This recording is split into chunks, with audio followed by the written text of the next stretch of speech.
Good morning student. आज हम लोग वैदिक सप्ताह के सेकेंड क्लास करेंगे और मेरा उद्देश्य यह है कि 1 से 1.5 घंटा की क्लास को 10 से 15 मिनट में किया जाए। आज हम लोग नेक्स्ट चैप्टर में आगे राजनीतिक, सामाजिक और आर्थिक और धार्मिक विशेषता देखेंगे वैदिक सप्ताह का। वैदिक सप्ताह के बारे में पहले ही बता चुका हूँ कि वैदिक काल जो है वैदिक सभ्यता को दो कालों में जो है ना डिवाइड किया गया है। एक ऋग वैदिक काल और दूसरा उत्तर वैदिक काल। ऋग वैदिक काल जो है 1500 ईसा पूर्व से लेकर 1000 ईसा पूर्व तक और उत्तर वैदिक काल जो है 1000 ईसा पूर्व से 600 ईसा पूर्व के बीच था। आगे हम देखेंगे इसमें वेद, ब्राह्मण, आरण्यक और उपवेद, यानी कि कौन कौन से वेद को और पढ़ने वाले ब्राह्मण को क्या कहा गया, आरण्यक कौन थे, उपवेद कौन है, उसके बारे में देखेंगे। ऋग्वेद के जो ब्राह्मण पढ़ता था उसे जो है ना ऐत्रेय कहा जाता था। क्या कहा था? ऐत्रेय, या हम उसको कौशितकी कहते थे। आरण्यक जो था इसको ऐत्रेय या कौशितकी भी कहते थे। और इसका ऋग्वेद के जो उपवेद है उसे हम आयुर्वेद कहते हैं। ठीक है, तो हमको ये पॉइंट जब पक्का याद रखना है कि ऋग्वेद के उपवेद का नाम क्या है, तो आयुर्वेद है।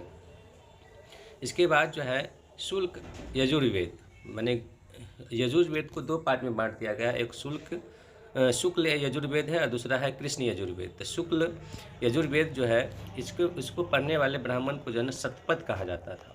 क्या कहा जाता था? शतपथ। और उसका आरण्यक जो था वह बृहद्रायण या मैत्रायणी थी, है ना। बृहद्रायणक या मैत्रायणी थी। और इसका उपवेद जो था उसका नाम है धनुर्वेद। क्या नाम है? तो धनुर्वेद है। इसके बाद है कृष्ण यजुर्वेद। कृष्ण यजुर्वेद की जो है ना पढ़ने वाले ब्राह्मण को तैत्तिरीय कहा जाता था। क्या कहा था? तैत्तिरीय। और उसका जो है ना आरण्यक जो होता था उसको मैत्रायणी कहा जाता था। और इसको भी जो है इसका उपवेद जो है धनुर्वेद है। माने शुल्क यजुर्वेद और कृष्ण यजुर्वेद दोनों के उपवेद का नाम जो है धनुर्वेद है। क्या नाम है? धनुर्वेद। ठीक। सामवेद को पढ़ने वाले ब्राह्मण को जो है पंचविश या पंडविश या छांदोग्य कहा जाता था। और उसका आरण्यक जो था उसको जैमिनीय कहा जाता था या छांदोग्य कहा जाता था। और उपवेद जो है इसका गंधर्व वेद है। माने सामवेद के वेद कौन है? तो गंधर्व वेद है। यथर्वेद के जो है यथर्वेद को पढ़ने वाले ब्राह्मण को क्या कहा जाता था? तो यथर्वेद को पढ़ने वाले ब्राह्मण को गोपथ कहा जाता था। और इसका जो है ना उपवेद है जिसका नाम है शिल्पवेद। क्या नाम है? शिल्पवेद। ठीक। अब हम ऋग्वेद के बारे में जानकारी हासिल करेंगे। ऋग्वेद के फर्स्ट मंडल जो है वो कण्व वंश के ऋषियों द्वारा लिखा गया है। ऋग्वेद के फर्स्ट मंडल जो है, प्रथम मंडल जो है कण्व वंश के ऋषियों द्वारा लिखा गया है।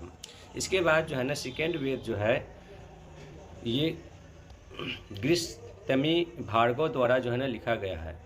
सेकेंड वेद जो है सेकेंड मंडल जो है ऋग्वेद के सेकेंड मंडल ये गृहस्मद भार्गव द्वारा जो है ना लिखा गया है। और थर्ड मंडल जो है विश्वामित्र द्वारा लिखा गया है। इसमें जो है गायत्री मंत्र की जो है ना चर्चा है। और गायत्री मंत्र किसके लिए गाया गया है या कहा गया है? तो सूर्य को समर्पित है।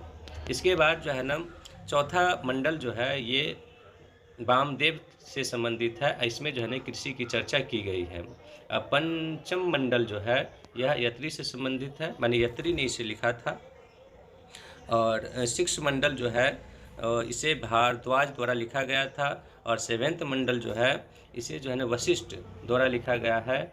उसमें जो है दशराज युद्ध की चर्चा है। और आठवां मंडल जो है जिसको गुरु अंगिरस द्वारा लिखा गया है। तो सभी का जो है ना सभी मंडल को लिखने वाले अलग अलग लोग थे, जिसमें फर्स्ट मंडल के था कण्व वंश के ऋषियों द्वारा, सेकेंड मंडल को लिखने वाले लोग था भार्गव, और थर्ड मंडल के लिखने वाले लोग था विश्वामित्र, और फोर्थ मंडल को जो है ना वामदेव था, फाइव मंडल को यत्री था, सिक्स के जो है ना भारद्वाज था, सेवन को जो है ना वशिष्ठ था, और आठवां मंडल जो था जिसका जो है ना गुरु अंगिरस था। ठीक। इसके बाद हम देखेंगे कि ऋग्वेद तथा पारसी ग्रंथ जिंद और विशेषता में जो है ना काफ़ी समानता है। ऋग्वेद तथा पारसी एक ग्रंथ है जिसका नाम है जिंद अवशेषता में काफ़ी समानता। पारसी जो है इसका जो है ना संस्थापक कौन था? जरथुस्त्र था। क्या नाम था इसका? पारसी ग्रंथ जो है इसका संस्थापक है जरथुस्त्र, और मूल जो है ना उत्पत्ति स्थान इसका ईरान है। आर्यों ने भारत आगमन की जानकारी जो है कहाँ से मिलता है? तो बोगाज कोई अभिलेख में जो है ना मिलता है, जो कहाँ है? ईरान में। बोगाज कोई अभिलेख से जो है ना हमें आर्यों की आगमन की जानकारी मिलता है। 10 राज युद्ध किस लिए होता है इसको हम लोग देखेंगे, और 10 राज युद्ध का कारण क्या था ये भी जानने की प्रयास करेंगे। 10 राज युद्ध का कारण में जो है तब पुरोहितों का जो है षड्यंत्र था, इसीलिए जो है ना 10 राज युद्ध हुआ था। और भारत सुदास और शेष भारत द्वारा जो है ना युद्ध किया गया था। सुदास और भारत के अन्य जो राजा थे उनके बीच जो है ना युद्ध हुआ था।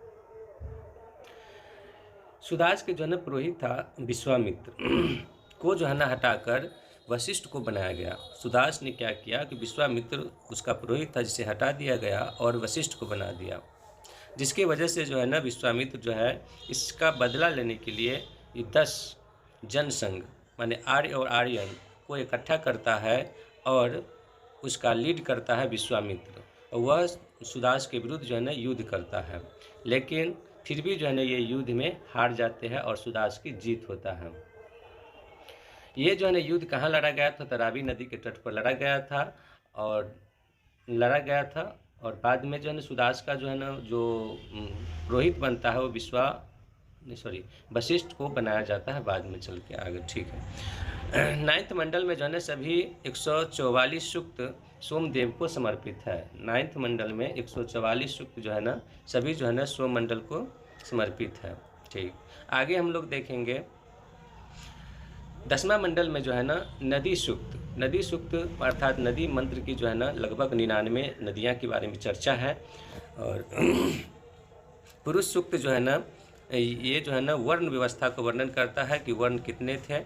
और इसके बाद जो है ना विवाह सूक्त है 3 में। और वर्ण सूक्त जो है ना इसको ऋग्वैदिक काल में कर्म के आधार पे था और उत्तर वैदिक काल में जो है ना जन्म के आधार पे कर दिया गया। ऋग्वैदिक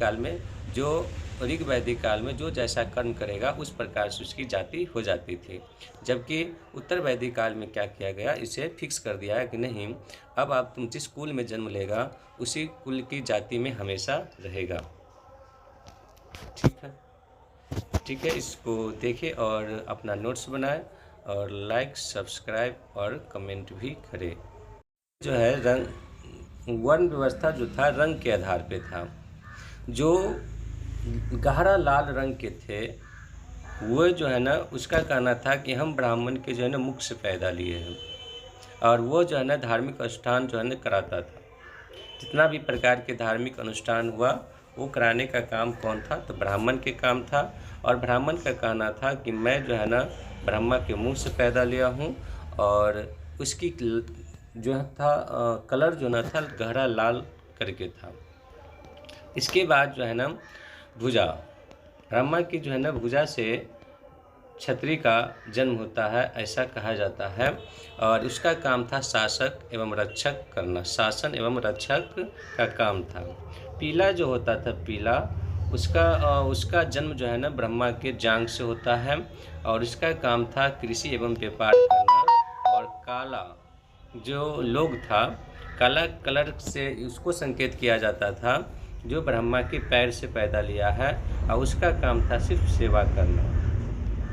तो उसका काम था सिर्फ सेवा करना। और इस प्रकार से जो है ना उस ऋग्वैदिक काल में जो है ना पूरे मानव जाति को 4 भागों में बांट दिया गया। एक ब्राह्मण, क्षत्रिय, वैश्य और शूद्र, जिसमें ब्राह्मण धार्मिक अनुष्ठान कराता था, और क्षत्रिय जो है ना शासक एवं रक्षक का काम करता था, और वैश्य जो है ना कृषि एवं व्यापार करता था, और शूद्र जो होता था उसका काम था सिर्फ सेवा करना।